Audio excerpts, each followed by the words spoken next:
Okay guys, so I'm going to attempt to do something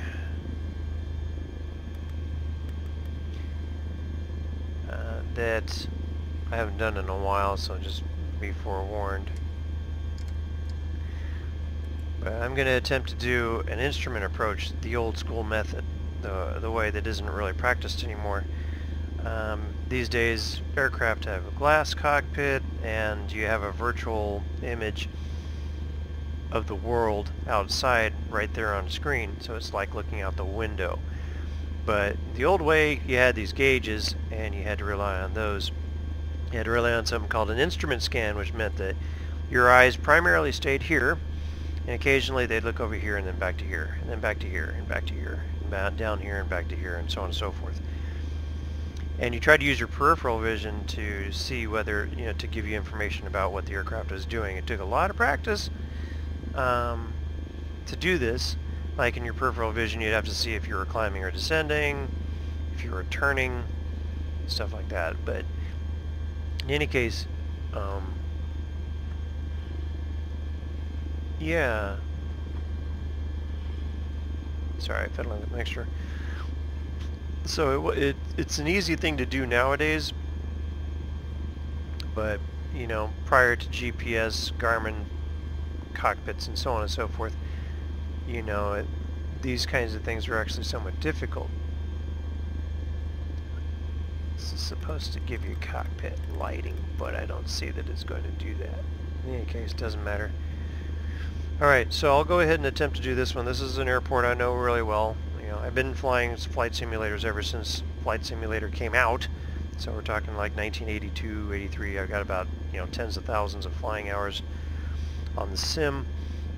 In real-world experience, I've got, a private pilot's license. I do not, however, have an instrument rating. I was working on that, and then flying got a little too expensive for me, so then I stopped. But in any case, let's go ahead and do this little brief flight, and I'm either going to be successful or not, but at least I'm going to show you. I would like to see if I can get some lighting in here, though. That's a problem. And it was supposed to be, I saw the dome light. Yeah. This is a volume switch, all that shit, but on the actual aircraft it's really your cabin lighting, but that's fine. Dome light will work. Pitot heat too. Just have all the switches on for now. Alright, so now I can see the instrument panel. Let's go ahead and go. This is IRNO, ILS. And we're going to do just a simple procedure turn approach to landing. And that's pretty much it.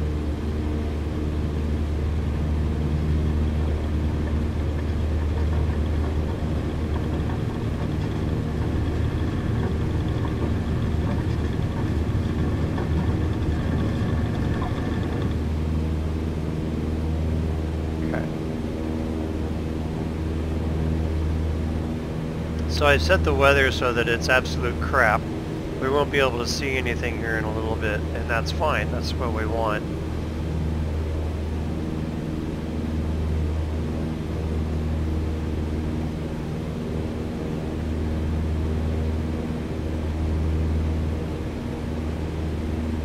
So for a procedure turn, what I'm going to do is I'm going to head the opposite direction from the runway. Everything you do for an instrument approach is done small corrections. Don't overdo it. Small corrections, small bank angles, things like that.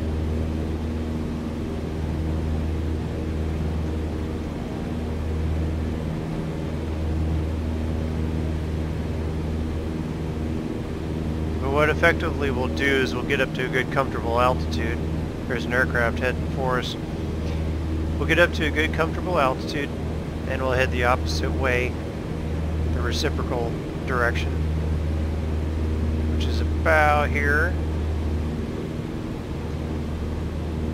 Now we're flying back course, so the needle is over on this side, and it's completely backwards from when you're flying towards the destination. So that's one thing that you have to remember when you're doing back course, and that's kind of tricky.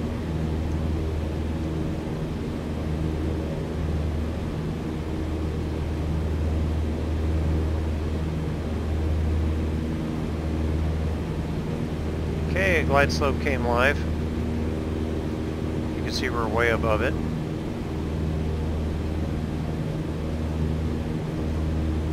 What I'm going to do is I'm going to climb up to about 7,500 feet.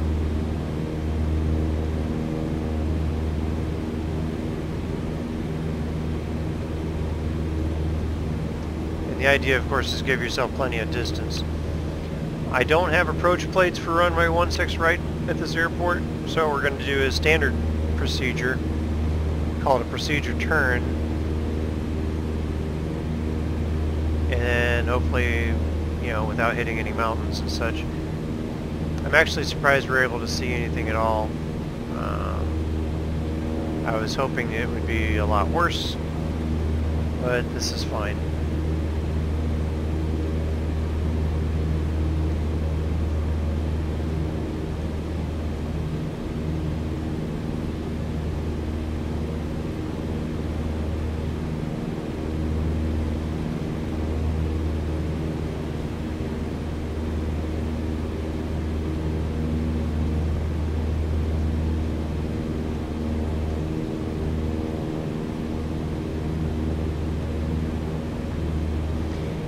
Now, when you are flying an instrument approach and you're in the soup and you can't see out the window, speaking of which, and you can't see out the window, as far as steering and flying the aircraft go, I can't offer a lot of good advice for flight sim. In real life, however, what you would do is you would use your feet and steer with the rudder, and basically trim the aircraft out so that you weren't even touching the wheel. That was always a better move.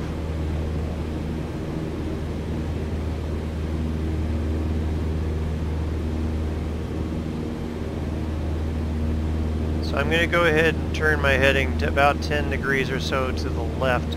I'm going to try to intercept the runway center line.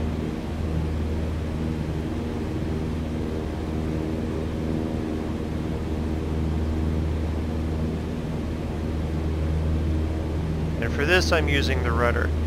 Oh, I was going to say, so when you are doing an instrument approach in a real aircraft, you steer with the rudder and you climb and descend with your throttle, and you have everything else trimmed out already. You know, so that way you're not even holding on to the yoke, except for maybe just as a security blanket. But you know, you steer with your feet and you use your throttle for climb and descend, because it's more precise and it doesn't overwhelm you. It's actually much easier to do it that way than trying to chase a needle using the yoke, believe it or not. Now on the flight simulator, we don't have a lot of options. Alright, I'm going to start prepping to level out. Get us some speed going too while we're at it. Try to turn us back.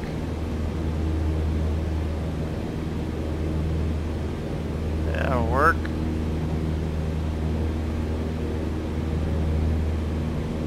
Good.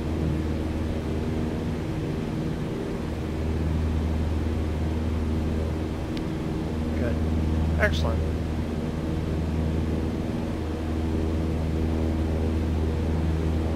Now, I guarantee you I'm not going to be perfect, because I'm really out of practice with this stuff, but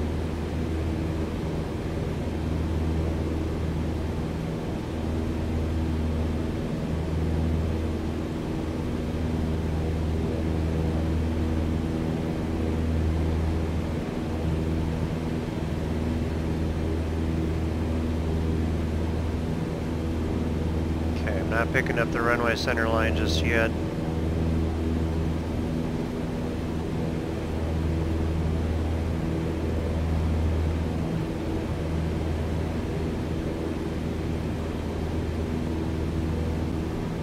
In fact, we probably won't do it for a little while. So I'm going to turn the heading as solid, just a straight 330.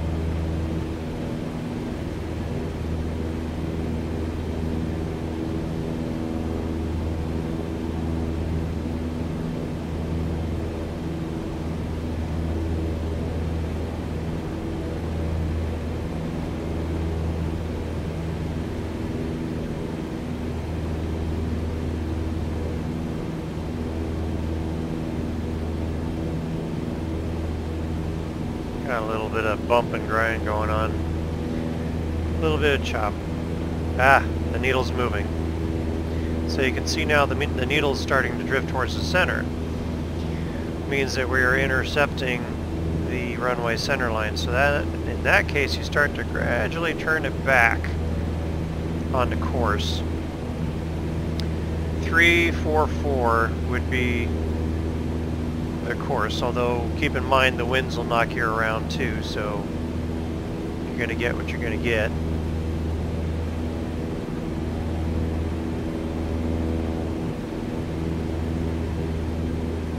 A little bit of turbulence is knocking us around, that's fine.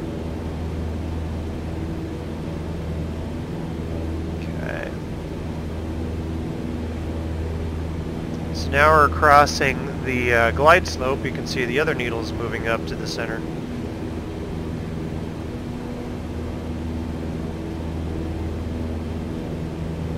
Now hopefully we don't hit any mountains. I'm actually going to check outside. Nah, we're fine. Alright, so what I'm going to do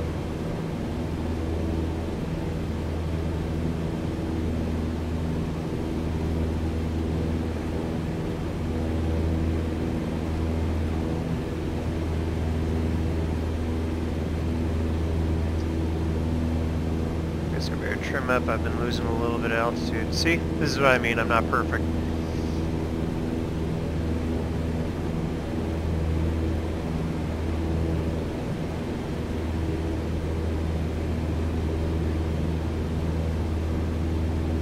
But then again, some of that turbulence had something to do with it.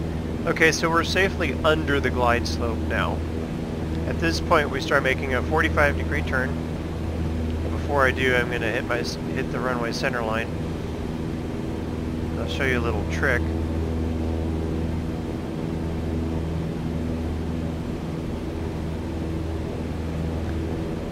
Okay, so that's the runway heading right there. It's approximately that. So you look over this little tick mark, that's the 45, and you know that that is the heading that you want to be on the 45. So we'll go ahead and do that. First things first, I need a timer, and we'll hit it. We'll start making our turn to head, 300, right? Approximately.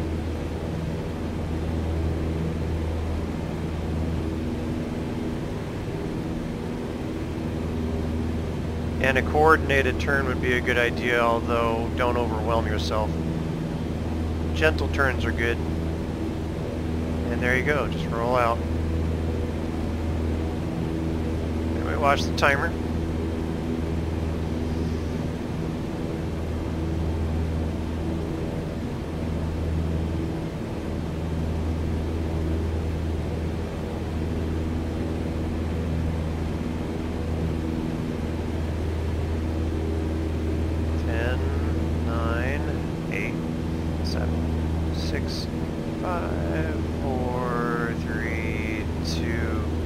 Initiate a right-hand turn.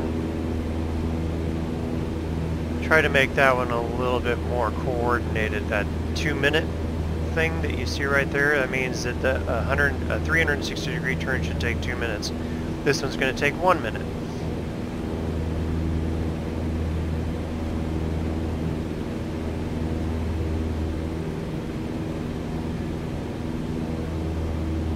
Because we're doing a 180-degree turn, right? Right. We're going to turn on to heading a 120, which is the 45 to intercept the glide slope, or to intercept the localizer.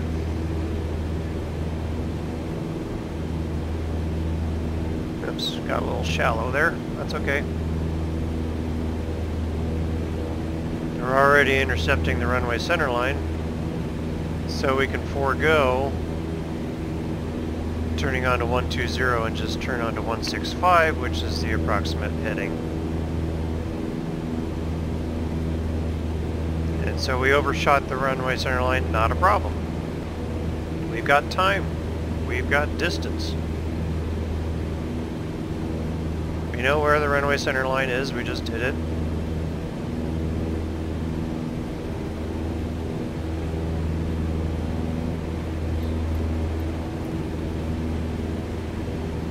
Okay.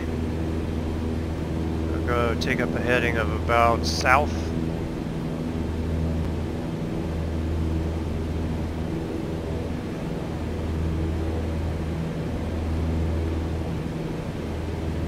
Until we start to see that runway center line come up again.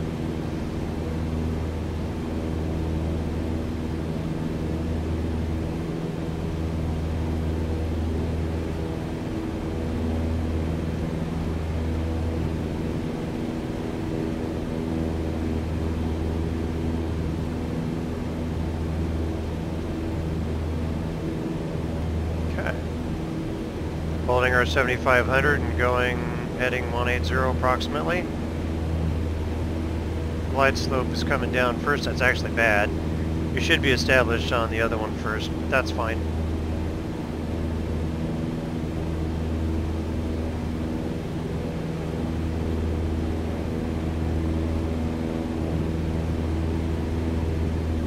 Okay, runway center line is coming back into the center again. Now we're going to start turning on to the runway heading.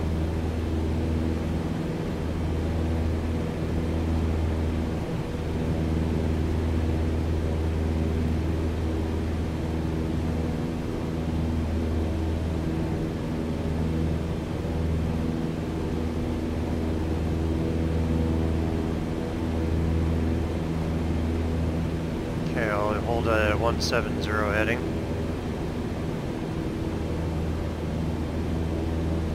Let the needle catch up to us. It's totally fine.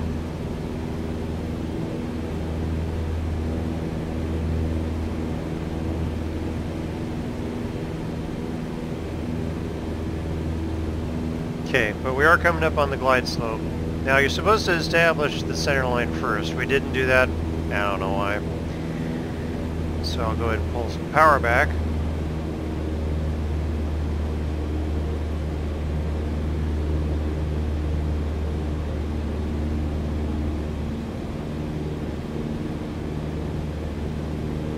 There you go. About a 400 or 500 feet per minute descent, something like that.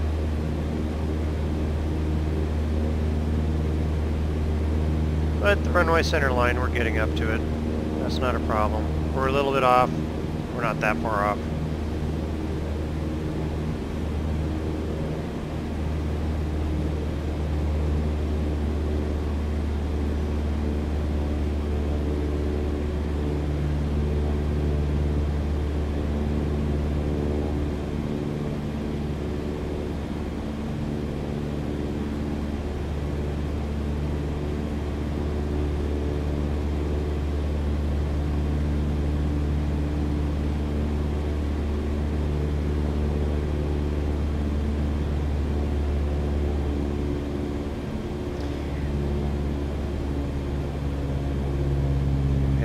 Buffet of air there, and it kind of pushed us up, so I'm going to pull more power. Okay. Otherwise, everything's looking pretty good. I am left of center, but not by much.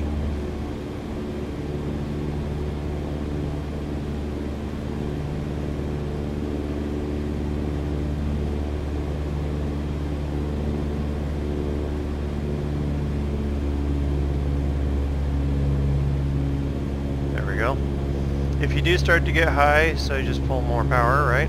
Pretty easy. There we go. Runway center line is starting to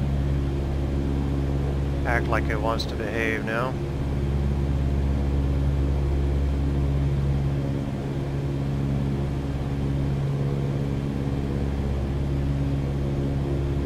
We're using the feet, using the rudder pedals, and the power.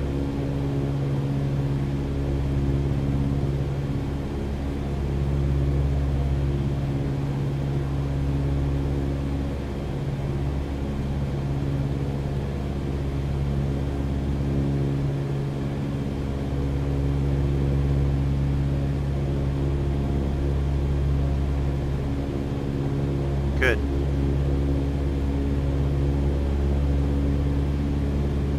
Nudging the power just a tad. Now normally you'd be setting yourself up with 10 degrees of flaps or something like that, but if you don't feel comfortable with doing that and you know you have a long runway, then don't worry about it.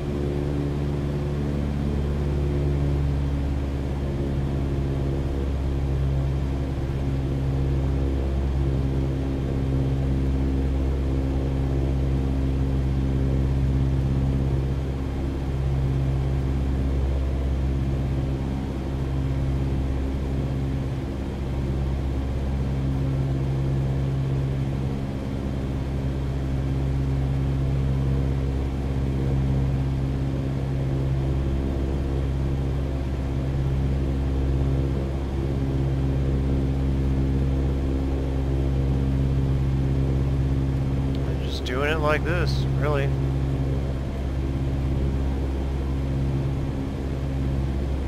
Keep getting turbulence that wants to push us up, so I'm pulling the power back even more.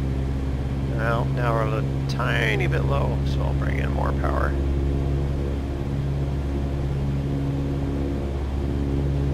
We're getting closer to the runway, so now the needles are reacting more. But don't fret.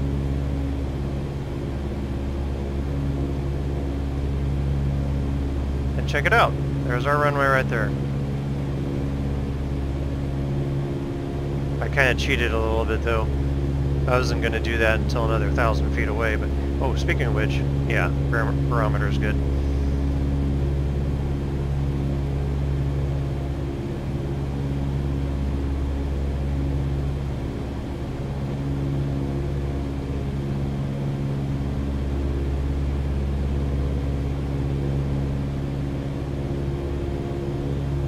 Okay, got about 600 feet to go. We're drifting to the left a little, so I'm going to turn this on a heading 172-ish. Call it. Okay, and we're getting high. See, the needles are getting more sensitive now. But we know that this plane likes about 500 feet per minute to stay on the glide slope. Okay, good. 5, 6, 7, we can look out the window. Okay. So it wasn't perfectly lined up, but it was good enough to be like, hey, there's the runway and we can get down and land now, right?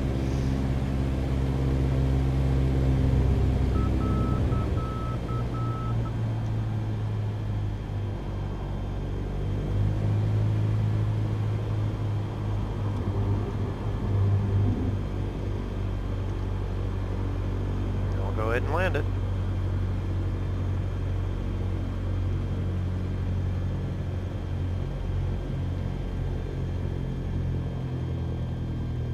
Yep, low float, no big deal. And there we are.